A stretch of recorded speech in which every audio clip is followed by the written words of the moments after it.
you will place a sense of safety where you think love is. And so when you go back to your childhood, let's say a parent was abusive to you, there was also love there though. So to you, you've created a sense of safety and the idea of love being both abusive and loving. And so that's your familiarity. And that ends up, unless you heal that, becomes the pattern in other relationships. So if you had an invalidating parent, they still loved you, but they also invalidated you. And so your sense of safety and your self-worth is invalidated, but also love. So that's what you think love is, and that's your familiarity. So you could never feel safe with someone who was always validating you, because then you would feel like that was fake.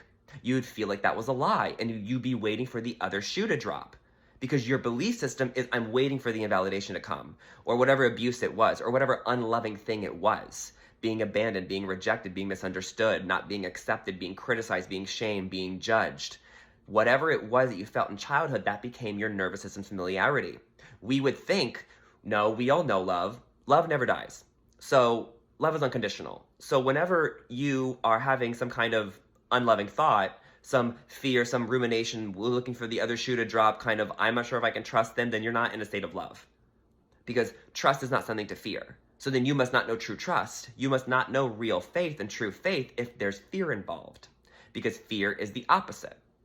Uncertainty, doubt is the opposite of knowing, of having faith.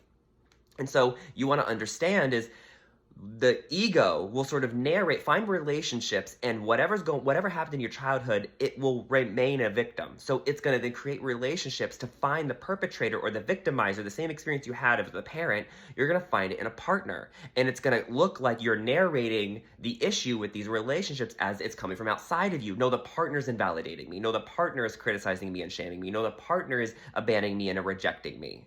You're doing that to yourself, because that's what, in an unconscious way in childhood, that became your truth. That became your safety in your nervous system. And unless you heal it, it keeps ruminating in your mind. Like it's going to keep creating perceptions and situations to keep that alive. And we don't know that, because if that's all what you're familiar with, you know nothing else. You don't know what it's like to build a safety off of pure love, because you didn't have it. And because we didn't have it in experience, we therefore don't think it exists at all. And because we don't question our experiences and question our thoughts and question our feelings, is this true? Does this align with love? Then you're going to keep it.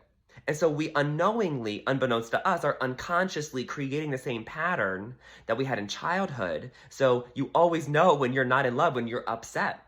And so what upset that is you're seeing now that's from childhood, and how can you ask your questions like that? How can I see this differently? What about me is narrating this? What about me is accusing this person? What do I have that inside of me? How can I use everything as a mirror to myself to get clarity and heal out of?